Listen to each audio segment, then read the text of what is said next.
It is November, the final month of spring. We are in a big wetlands area near the port of Brisbane, south of the mouth of the Brisbane River. Many different species of birds find here an ideal place to breed, from the big aquatic birds to the smallest passerines. The window is the end of spring and the whole summer. The laughing kookaburra is the largest of the kingfishers in the world, but does not eat fish. Got its name from the loud territorial sound that it makes. It owns a large bill that has a black upper mandible and a tan lower one, and instantly recognizable in both plumage and voice. Eats anything, from the smallest insects to lizards, venomous snakes and offsprings of other birds in nests. They build the nest in a tree hole, or a termite's nest on a tree. Pairs bond for life and young chicks are cared by all members of the family.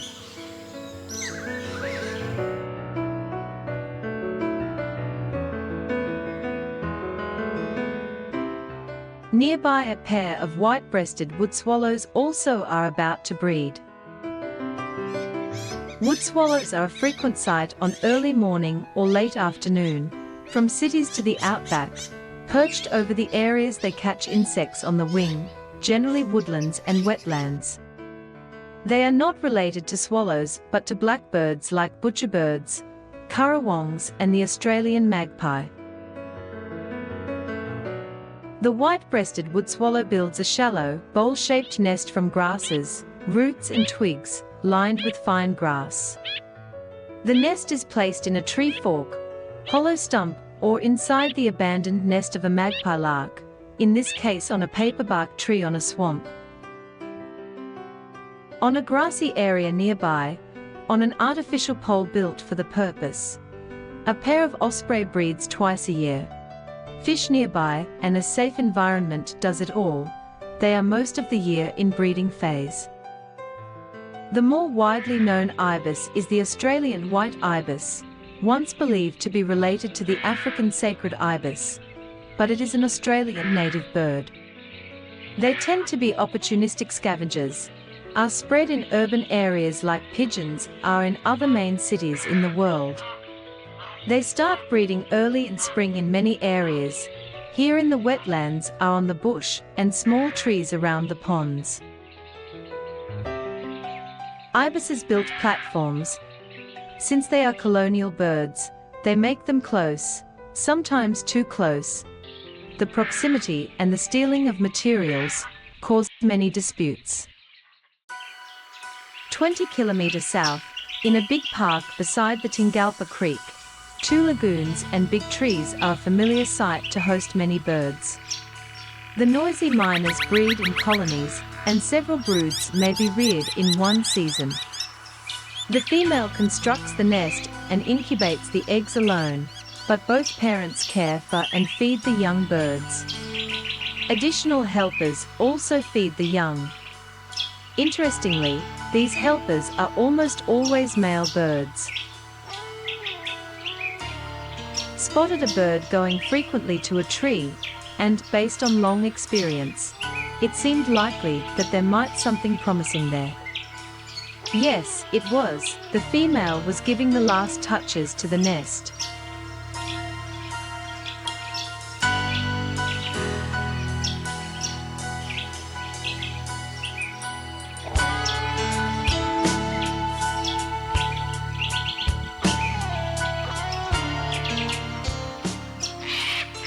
The screech of the sulphur-crested cockatoo can be heard in many parts of eastern and northern Australia.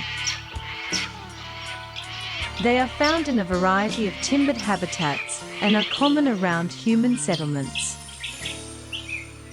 The birds stay in the same area all year round. The nest is made in a suitable tree hollow, which is prepared by both parents. As with other parrots, these cockatoos are very picky choosing their nest holes. They take considerable time doing it. After many roundups and tries, finally settle in one.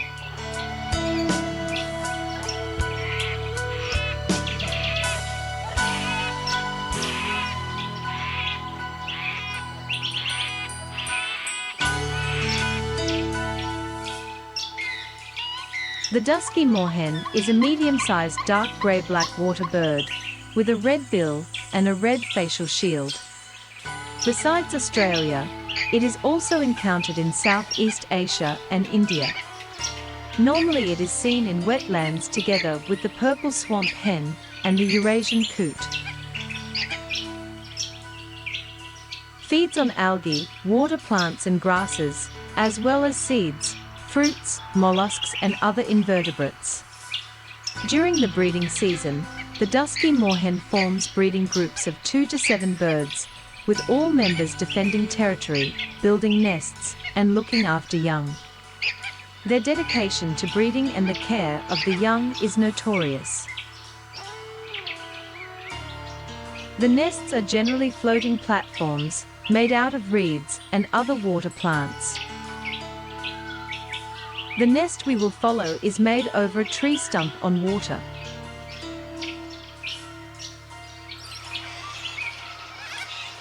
The little corellas are small white parrots that congregate in large numbers to breed in these areas where food and water are abundant. They are always near water and where seeding grasses are found. Little corellas are thought to pair for life and will start breeding at the start of a long period of rain.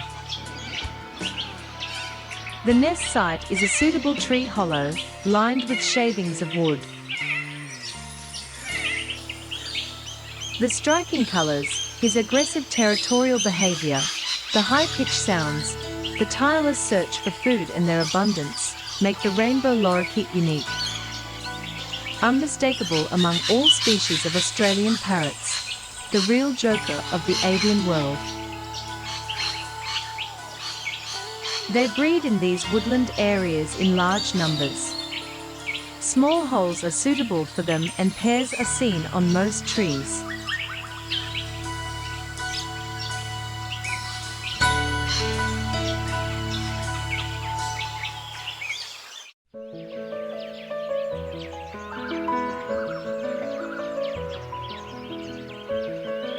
We are back in the wetlands a couple of weeks later, and breeding is in full swing. Several nests of Australian darter are in different stages of progress.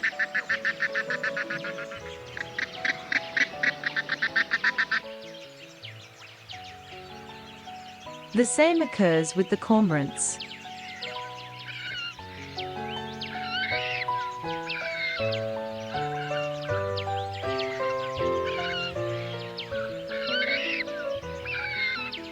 Our laughing kookaburra have chicks, extremely hungry, making them start to bring praise to the nest, each time bigger, with higher frequency. This is the female. She enters the nest to feed the offspring. The nest is practically predator-proof. The chicks are aggressive and the parents are always on the alert in case of a snake trying to enter.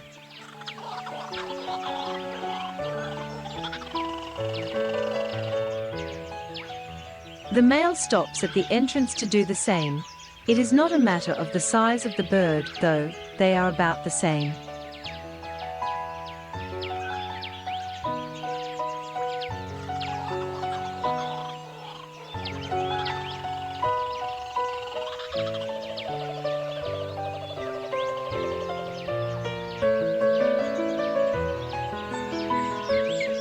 The ospreys are still incubating.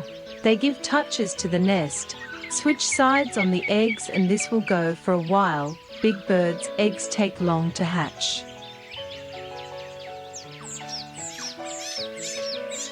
The white-breasted wood swallows also have chicks a few days old, 3 of them.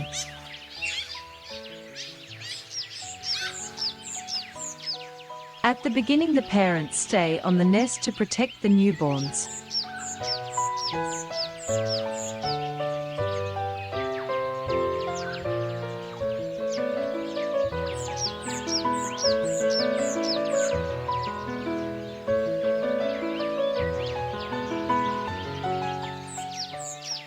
When one senses the other coming, gives space to the partner to feed.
ibises still sitting on eggs.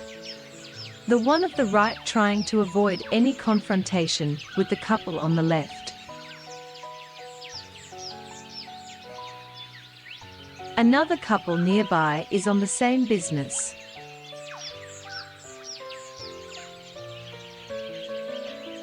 There are many kingfishers in the area, the forest and the sacred. They also are about to breed, will look for their nests later on. Back in the park beside the river, the noisy myna chicks are born. In the following 2 minutes, compressed for the video, we watch the hectic activity around the nest with the parents and helpers feeding the young. One sitting, left for a second arriving to feed, then leaves for a third, that feeds and sits.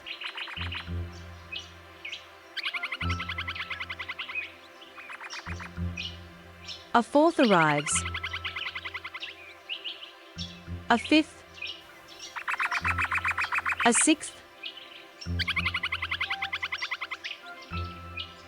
A seventh. We cannot say which one has come more than once, but the images show how dedicated is the mob to raise the brood. Came back later, when the sun went up. Another angle of the nest, but the script has minor changes.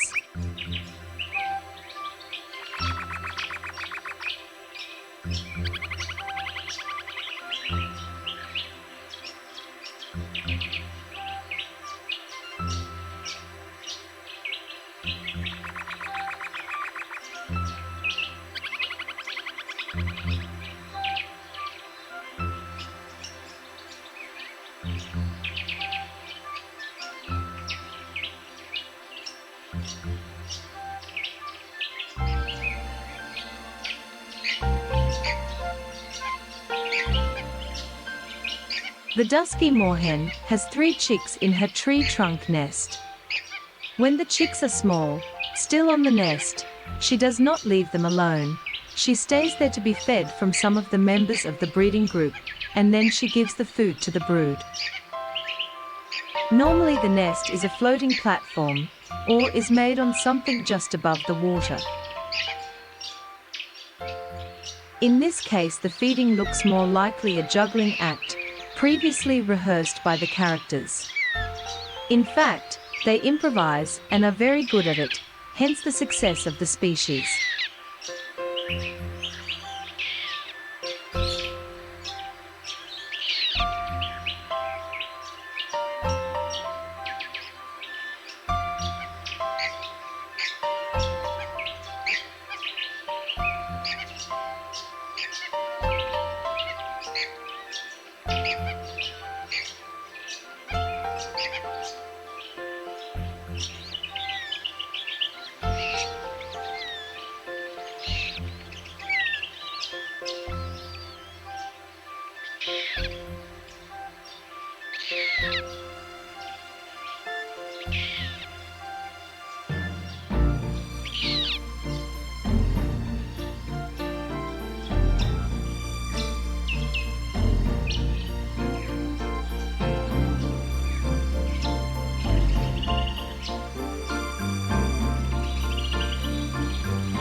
In a nest of sulphur-crested cockatoo, the male is perched at the entrance, flees, followed by the female.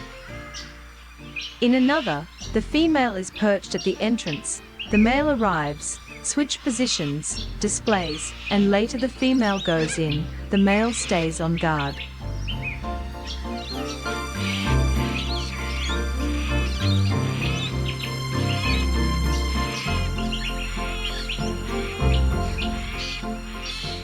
Up in the canopy, a gala is making a hole for his nest.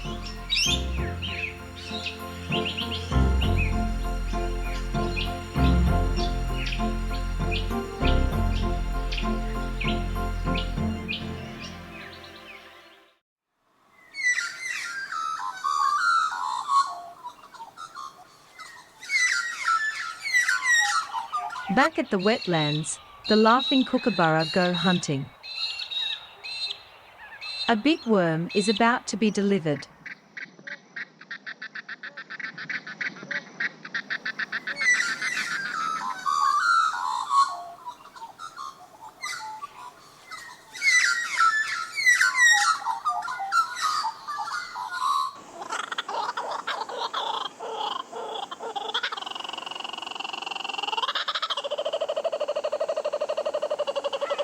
The chicks are bigger and now both parents feed from the mouth of the hole.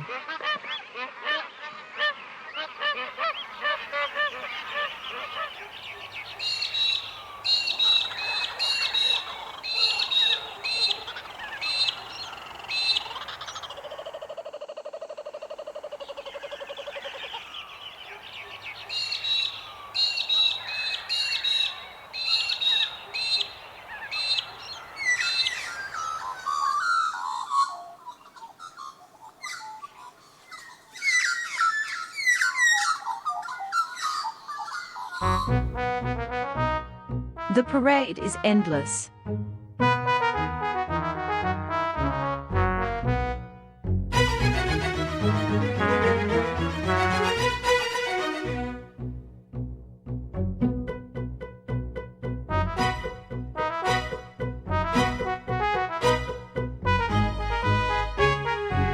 They catch anything. The specialty is lizards. They are anywhere in Australia.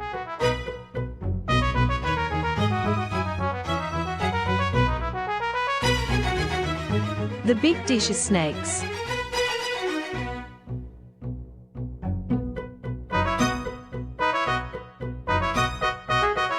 The lucky chick sucks it up whole. Chicks are grown up on osprey's nest and are being fed by the parents. They are strengthening the wings with constant exercises.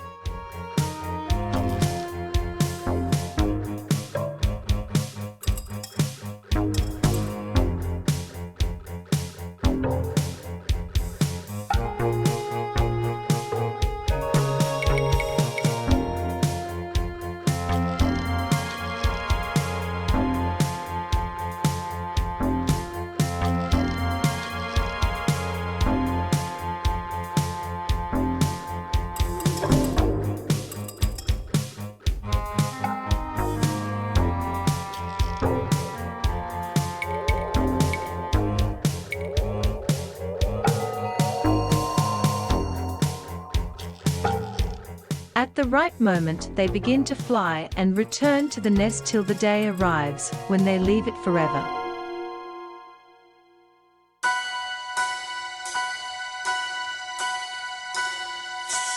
The 3 white-breasted wood swallows chicks are all alive and progressing well.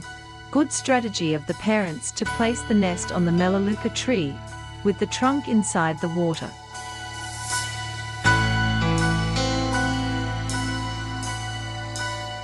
The clips we see are from the brood from 5 to 9 days old, still near a week to flee from the nest.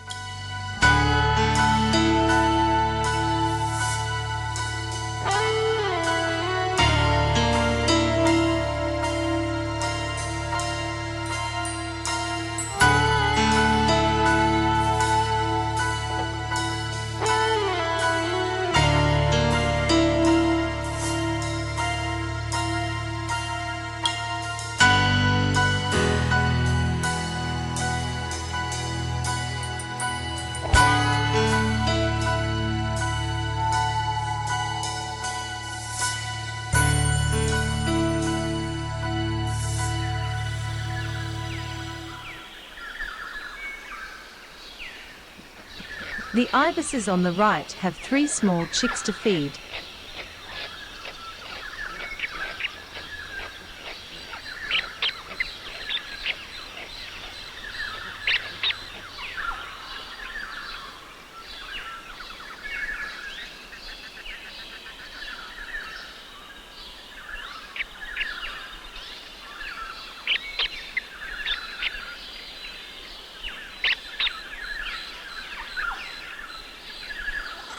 A neighbor couple nearby have one very grown up and one very small that, most likely, will not survive.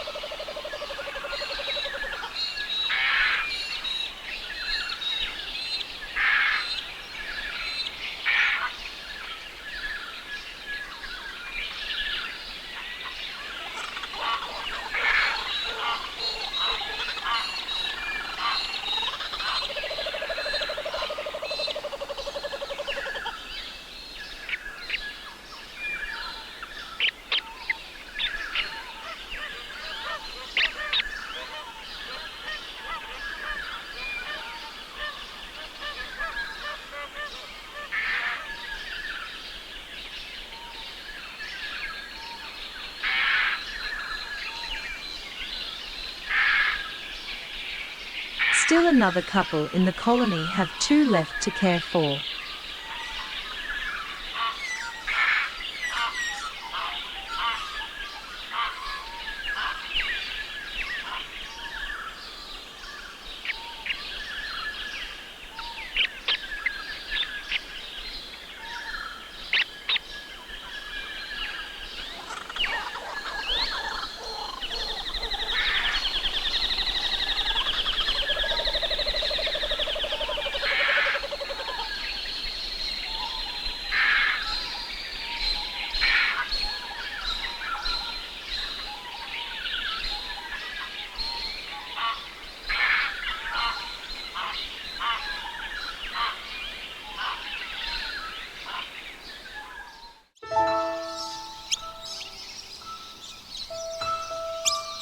The noisy myna brood is about a week old and the activity on the nest is business as usual.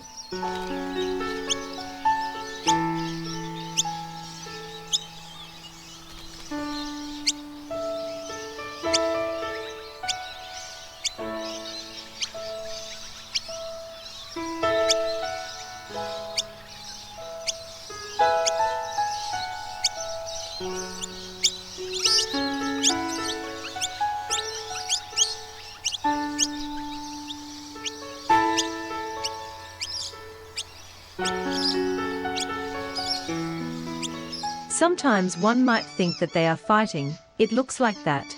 But it is a competition. Who can do a better job bringing food to the nest?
Days pass by, chicks grow fast and soon we have 3 big like adult chicks in the nest, almost ready to flee.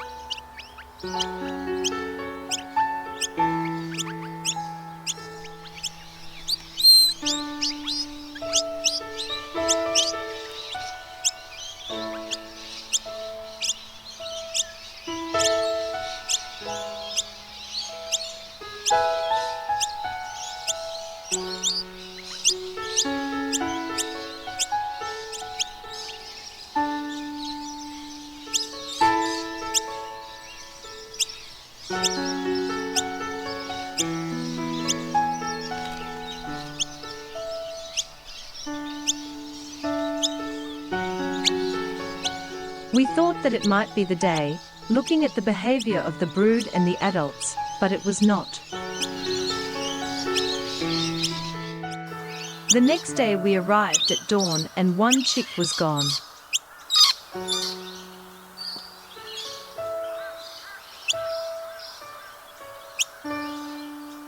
Soon the second one jumped up to the canopy of the tree.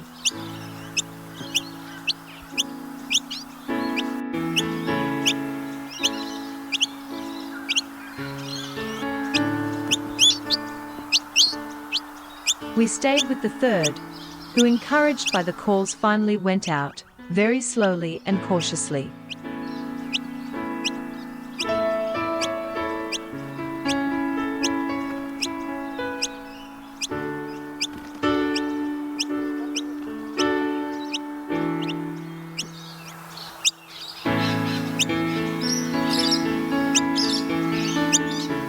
Followed him from one tree to another till we lost sight of him.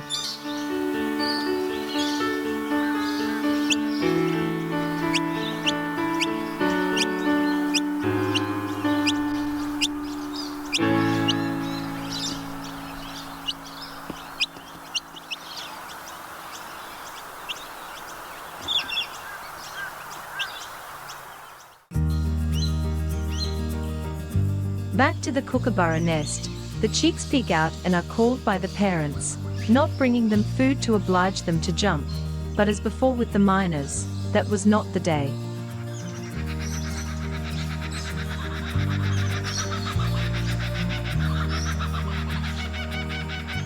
Arrived early the following one and all were out. They did it when the light was not enough for filming.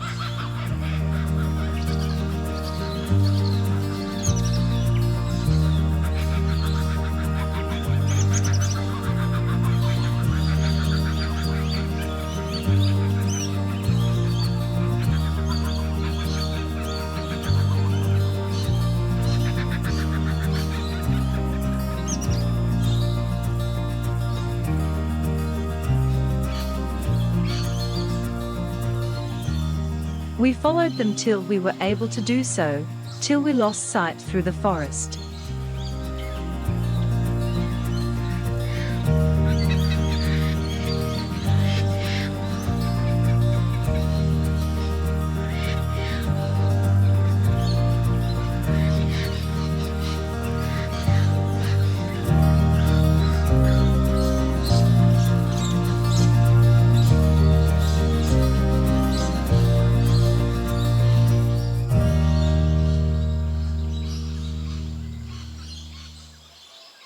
Kookaburras, ospreys, wood swallows, miners, lorikeets, cockatoos, moorhens, corellas, ibises, a collection of successful breeding stories through different strategies and adaptations, developed during millions of years. A lesson that man does not want to learn and respect.